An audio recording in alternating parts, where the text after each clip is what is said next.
150 अंक मजबूत होकर 25,950 के पास क्लोजिंग ली। बाजार ने अच्छी क्लोजिंग कही जाएगी, जिस तरह का उतार चढ़ाव रहा हफ्ते का आखिरी कारोबार दिन पॉजिटिविटी के साथ। निफ्टी बैंक लगभग 150 अंकों की यहां पर भी तेजी रही। 59,050 के पास क्लोजिंग हुई बैंक निफ्टी की। अगर हम मिड कैप की बात करें तो निफ्टी मिड कैप में अगर हम देखें तो साफ तौर पर लगभग 1.25% की मजबूती हमें देखने को मिली। और स्मॉल कैप की अगर हम बात करें तो यहां पर भी हरे निशान में कारोबार होता हुआ नजर आया। इन सब के बीच में अगर हम खास तौर पे देखें निफ्टी के गेनर्स को, तो श्रीराम फाइनेंस निफ्टी का टॉप गेनर रहा। अगर हम बात करें निफ्टी 50 के गेनर्स की लिस्ट जरा लेकर आइए, हम उसकी बात कर रहे हैं। श्रीराम फाइनेंस लगभग 3.5 पौने 4% चला। मैक्स फिन हेल्थ अगर बात करें तो यहां पर लगभग 2.5% से ज्यादा की तेजी रही। भारत इलेक्ट्रॉनिक्स लिमिटेड बीएल लगभग 2.5%, ये भी मजबूत हुआ। पावर ग्रिड 2% से ज्यादा चला। टाटा मोटर्स पैसेंजर्स व्हीकल्स लगभग 2% चला। और बजाज ऑटो यहां पर भी लगभग 2% की तेजी नजर आई। दबाव रहा एचसीएल टेक लगभग 1% से ज्यादा की गिरावट। हिंडाल्को में भी 0.5% तक की गिरावट रही। जेएसडब्ल्यू स्टील की बात करें तो यह भी 0.5% से ज्यादा गिरता हुआ नजर आया। Kotak Mahindra bank, ICICI bank भी निफ्टी के लूजर्स की लिस्ट में सामने आए। अगर हम एडवांस डिक्लाइन रेशियो देखें तो 2071 शेयर ऐसे थे जो कि आज तेजी के साथ कारोबार करते नजर आए, और 846 शेयर ऐसे थे जहां पर आज हमें दबाव देखने को मिला। चलिए इन सब के बीच में अब सबसे पहले रुक करते हैं लक्ष्मीकांत जी का। लक्ष्मीकांत जी, हमें बताइए पॉजिटिव बाजार अब सोमवार को कहां रखे नजर? गुड आफ्टरनून प्रशांत जी, और हमारे सहयोगी गौरांग सर को भी हमारा बहुत बहुत नमस्कार। तो मार्केट अभी भी साइडवेज मोमेंटम के साथ ही ट्रेड कर रहा है। पिछले 2 हफ्तों का ट्रेंड देखें तो मार्केट 20 और अपने 50 एसएमए के लेवल्स के बीच में ही ट्रेड करता हुआ नजर आ रहा है। 2 से 3 बार इसने 50 एसएमए लेवल को रिटेस्ट कर लिया है और वहीं से हमें रिबाउंड देखने को मिलता है। लेकिन जब भी निफ्टी 26,050 और 100 के पास आती है तो वहां पे हमें एक रेजिस्टेंस भी देखने को मिलता है। तो जब तक ये दोनों ही दायरे टूटते नहीं है तब तक ये जो साइडवेज कंसोलिडेशन है वो जारी रह सकता है। अगर निफ्टी 26,100 के ऊपर निकलेगा तो वहां से फिर 26,320 से लेकर 26,500 के लेवल्स देखने को मिल सकते हैं। वहीं पर अगर ये एक बार फिर से फेल होता है 26,100 के लेवल को क्रॉस करने पर, तो फिर से हमें निफ्टी अपने 50 एसएमए को रिटेस्ट करता हुआ नजर आएगा, जो कि 25,700 के आसपास दिखाई दे रहा है। वो एक स्ट्रॉन्ग सपोर्ट है और जब तक निफ्टी उसके ऊपर रहता है तब तक हम यहाँ से इस ब्रेकआउट का एक्सपेक्टेशन रख सकते हैं। वहीं पर अगर बैंक निफ्टी की बात करें तो बैंक निफ्टी आज थोड़ा सा अंडर परफॉर्म करता हुआ नजर आया है निफ्टी को। अभी भी जो बैंक निफ्टी है अपने 20 डीएमए लेवल के नीचे ही ट्रेड कर रहा है। 59,500 का एक हर्डल है, अगर वो टूटता है तो देन आफ्टर हमें वहां पे 60,000 से लेकर 60,200 के लेवल्स देखने को मिलेंगे। वहीं पर जो सपोर्ट अभी फिलहाल दिखाई दे रहा है 58,700 का एक सपोर्ट दिखाई दे रहा है। यहाँ पर जो थर्सडे के सेशन पे इन्वर्टेड हैमर पैटर्न बना था उसका लो भी है। तो मुझे लगता है ये क्रूशियल सपोर्ट रहेगा बैंक निफ्टी के लिए। अगर ये लेवल टूटता है बैंक निफ्टी में, देन आफ्टर बैंक निफ्टी अपने 50 एसएमए लेवल को रिटेस्ट कर सकती है, जो कि अभी 58,400 के आसपास आता हुआ दिखाई दे रहा है। चलिए, तो ये है राय आपको मिलती हुई निफ्टी और बैंक निफ्टी पर। बढ़ते आगे, गौरांग सर हमें बताइए इस बाजार में आपके पसंदीदा सेक्टर्स कौन से हैं? धन्यवाद प्रशांत जी, आपका 89 स्वदेश के दर्शकों को सादर प्रणाम, शुभ दिन। हमारे मित्र लक्ष्मीकांत जी, आपको भी सादर प्रणाम और शुभ दिन हमारे तरफ से।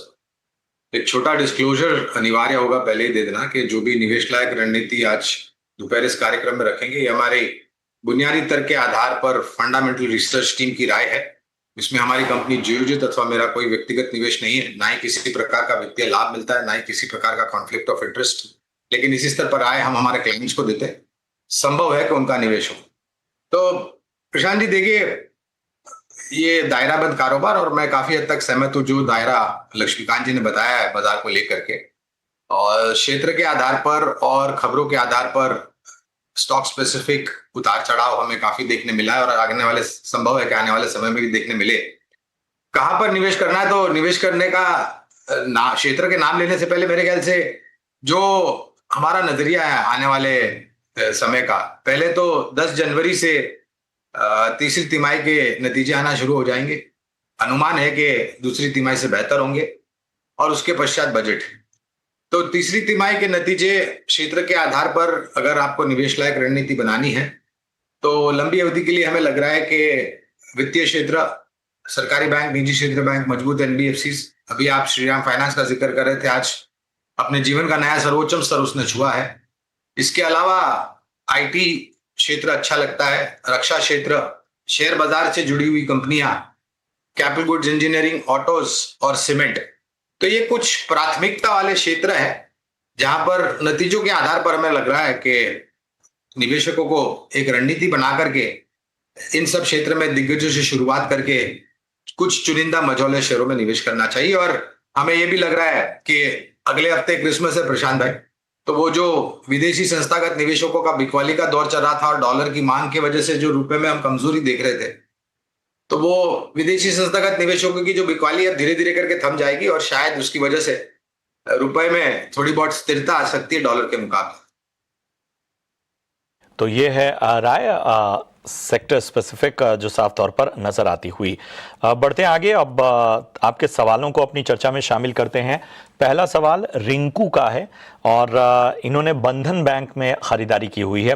556 शेयर हैं, 207 रुपए के आसपास खरीदारी की है। 1 साल से यहां बने हैं लेकिन नुकसान इनको हो रहा है। लक्ष्मीकांत जी बताइए बंधन बैंक पे क्या राय होगी? लेकिन उन्होंने काफी ऊपरी स्तर से खरीदारी की है बंधन बैंक में, और फिर उसके बाद यहाँ पर हमें यहाँ पे जो लोअर ट्रेंड ही दिखाई दे रहा है।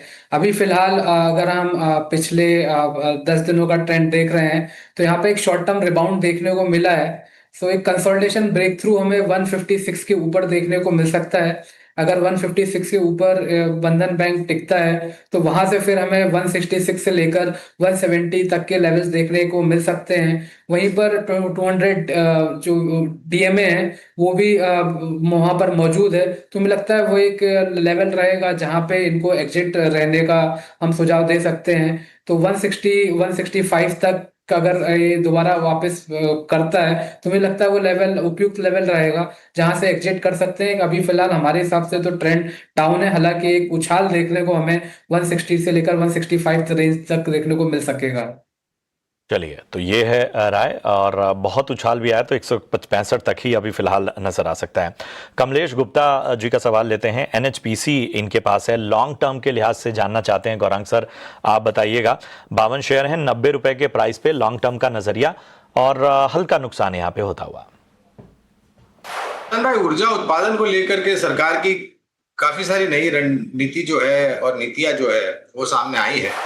और हाल ही में हमने माननीय प्रधानमंत्री जी से सुना था कि परमाणु से ऊर्जा की उत्पादन की जो बात करी है, आने वाले भविष्य में एक बहुत बड़ा बदलाव ऊर्जा उत्पादन करने वाली कंपनियों को लेकर के आएगी।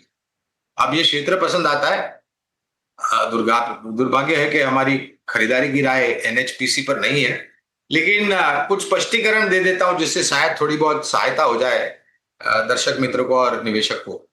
तो एक तो सरकारी कंपनी एनएचपीसी और एसजेवीएन, ये दोनों ही बराबरी की कंपनियां हैं। काफी लंबे समय से 30-35 रुपए के पास से बाहर निकल करके इन्होंने ऊपरी तरफ का दायरा तय किया। 125-130 के भी पार गया था एक समय पर, और बाद में बिकवाली का दौर बाजार में आया और इस स्टॉक पर भी दबाव आया। ऊर्जा की जरूरत आने वाले भविष्य में बहुत बढ़ सकती है, जिस प्रकार से सरकार की योजनाएं हैं, और खपत भी निजी तौर पर अगर आप देखने जाए तो वो भी ऊपर की तरफ जा सकती है। जो पहले दिक्कतें थी ऊर्जा उत्पादन कंपनी को लेकर के वो भी दूर हो गई है, और स्टेट इलेक्ट्रिसिटी बोर्ड की परिस्थिति, वित्तीय परिस्थिति भी काफी सुधर गई है। एक सक्षम और मजबूत कंपनी है। विशेष रूप में तो टिप्पणी नहीं करूंगा क्योंकि फंडामेंटल राय नहीं है, हमारी बुनियादी तर्क के आधार पर राय नहीं है। इनके ऊपर निर्भर है ये किस प्रकार की रणनीति बनाते हैं। चलिए, तो ये है राय आपको मिलती है एनएचपीसी पे। राम अरविंद हैं, नोएडा से, इन्होंने सवाल पूछा है और इनका जो सवाल है वो है वारी रिन्यूएबल्स पे, और यहाँ पर इनकी खरीदारी 1164 के भाव पे है और 40 शेयर इन्होंने वारी रिन्यूएबल्स के परचेज किए हुए हैं। फिलहाल जो है इनके भाव से नीचे है स्टॉक का, लेकिन आज जो है वो 2% से ज्यादा की तेजी नजर आ रही है। शॉर्ट टर्म का नजरिया वारी पर जानना चाहते हैं लक्ष्मीकांत जी। कि वॉरी रिन्यूएबल में जो ट्रेंड है वो अभी भी साइडवेज से लेकर बेरिश बायस का नजर आ रहा है। बट जिस तरीके से अभी रेजिस्टेंस दिखाई दे रहे हैं तो हमें लगता है कि यहाँ से एक रिबाउंड देखने को मिल सकता है। आज के सत्र में यहाँ पर हमें एक मोमेंटम देखने को मिला है। तो यहाँ से लगता है कि अगर 960 से लेकर 965 के रेंज टूटते हैं तो फिर एक अच्छा अपसाइड का मूव वारी रिन्यूएबल में देखने को मिल सकता है।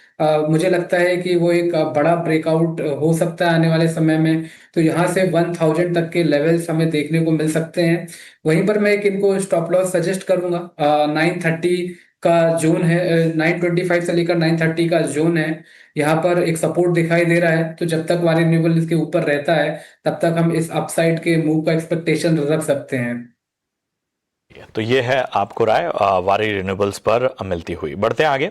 अगला सवाल राकेश का है। HDFC बैंक है इनके पास 140 शेयर और 1005 के स्तर पे इन्होंने गौरांग सर खरीदारी की है। लॉन्ग टर्म का नजरिया जानना चाहते हैं। पसंद दिग्गज निजी क्षेत्र की HDFC बैंक, और जो राय में अभी वित्तीय क्षेत्र को लेकर के बात कर रहा था प्रशांत भाई, देखिए हमारे भारतवर्ष में तो काफी समय पहले ही ब्याज दरों में कटौती का सिलसिला शुरू हो गया था और कुल मिलाकर के इस वर्ष मेरे ख्याल से RBI ने 1.25% की कटौती ब्याज दरों में की है। अब अनुमान यह है कि संभवतः आगे जाते हुए ब्याज दरों में कटौती नए वित्तीय वर्ष में यानी कि 1 अप्रैल 2026 के बाद देखने मिलेगी, बशर्ते कि बहुत सारे जो डेटा पॉइंट्स है महंगाई दर को लेकर के, विकास दर को लेकर के, अगर वो सकारात्मक आए तो शायद एक कटौती आपको जल्द अगले वर्ष में देखने मिल सकती है, जनवरी, फरवरी, मार्च, अन्यथा अप्रैल में।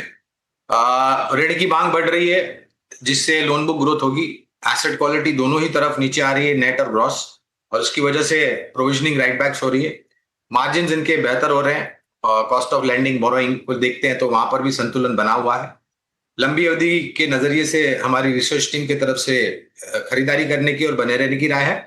मैं तो शायद इनको ये भी कहूंगा कि अगर इनके पास निवेश लायक पूंजी है और इस उतार चढ़ाव के बाजार में अगर 950 के आसपास HDFC का बैंक का शेयर आ जाता है तो ये नया जोड़ भी सकते हैं अगर इनके पास निवेश लायक पूंजी है लंबी अवधि के लिए। राय आपको HDFC बैंक पर मिलती हुई। बढ़ते हैं आगे। अगला सवाल लेते हैं हमारे अगले दर्शक का और इनका नाम है विक्रम सिंह। 98 शेयर हैं कोचीन शिपयार्ड के और 2300 के भाव पे इन्होंने लिया है। लक्ष्मीकांत जी, कोचीन शिपयार्ड का ट्रेंड काफी डाउन है। हमें अभी पिछले 2 हफ्ते पहले यहाँ पर एक ब्रेकडाउन देखने को मिला था 1610 के नीचे। देन आफ्टर यहाँ पर मल्टीपल बेरिश कैंडल का फॉर्मेशन बनता हुआ नजर आ रहा है। हालांकि 2 दिनों का सेशन देखे तो यहाँ पे एक शॉर्ट टर्म रिबाउंड भी हुआ है। तो बट ये रिबाउंड मुझे लगता है कि एक रेजिस्टेंस फेस कर सकता है आने वाले समय में। 1600 से लेकर 1620 के आसपास वहां पे इसके 20 SMA लेवल्स भी हैं। तो मुझे लगता है कि वो एक लेवल रहेगा जहाँ पे एग्जिट हो जाएंगे तो ज़्यादा बेहतर रहेगा। क्योंकि वीकली और मंथली चार्ट्स पे काफ़ी अच्छे ब्रेकडाउन देखने को मिले हैं। तो मुझे लगता है कि अगर फिर से जो इमीडिएट स्विंग लो है जो कि अभी फिलहाल 14,475 के आसपास आता हुआ दिखाई दे रहा है, अगर वो फिर से टूटते हैं तो वहां से फर्दर ये जो करेक्शन है वो आने वाले समय में बढ़ सकता है और उस दौरान ये स्टॉक 1400 के लेवल को भी टच कर सकता है। तो अगर इनको एक पुल बैक मूव मिलता है अराउंड 1600 1620 के आसपास तो वहां पर अगर एग्जिट करेंगे तो ज्यादा बेहतर रहेगा। आपको एक विशेष रणनीति जानने को मिलती हुई। हिना का सवाल लेते हैं और टाटा मोटर्स पैसेंजर्स व्हीकल्स पर इनका सवाल है। 758 रुपए के भाव पे इन्होंने खरीदारी की हुई है। 758। गौरांग सर, अच्छा खासा नुकसान, बताइए क्या राय होगी टाटा मोटर्स PV पे?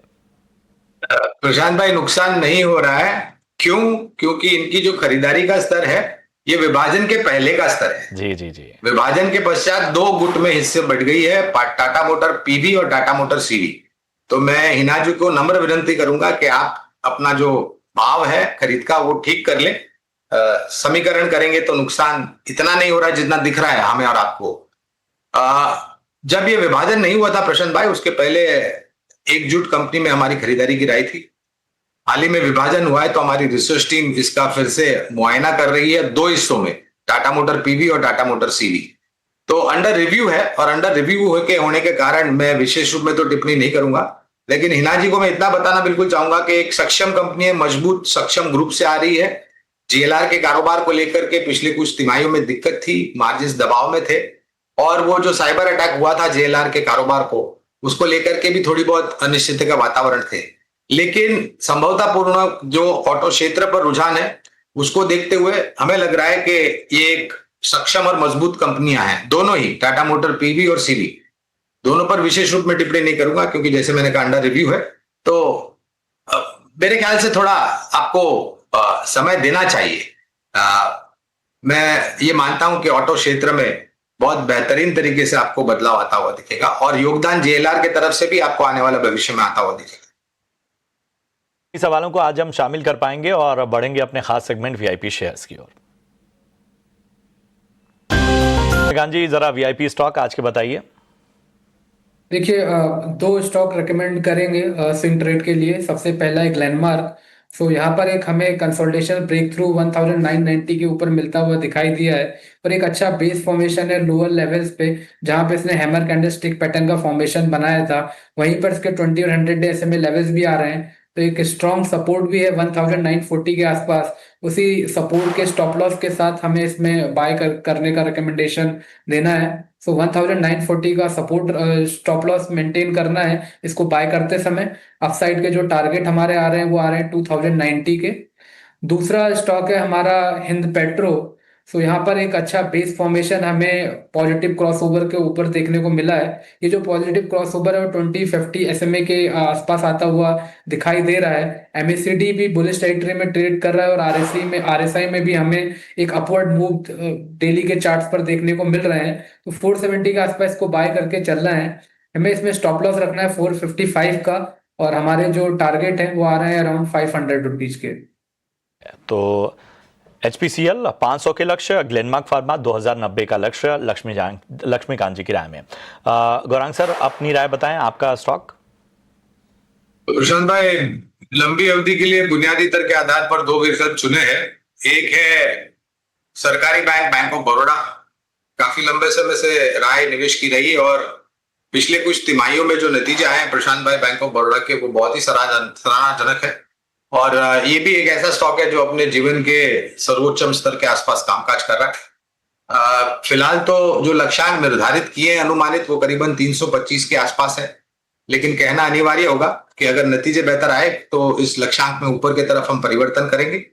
दूसरा विकल्प है थोड़ी बहुत कैपिटल गुड्स, इंजीनियरिंग और डिफेंस रिलेटेड कंपनी है सायंत DLM limited.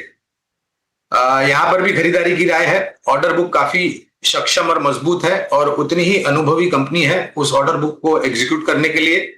Order book execute होता है तो जाहिर है आय और शुद्ध मुनाफे में एक सकारात्मक असर आने की संभावना है।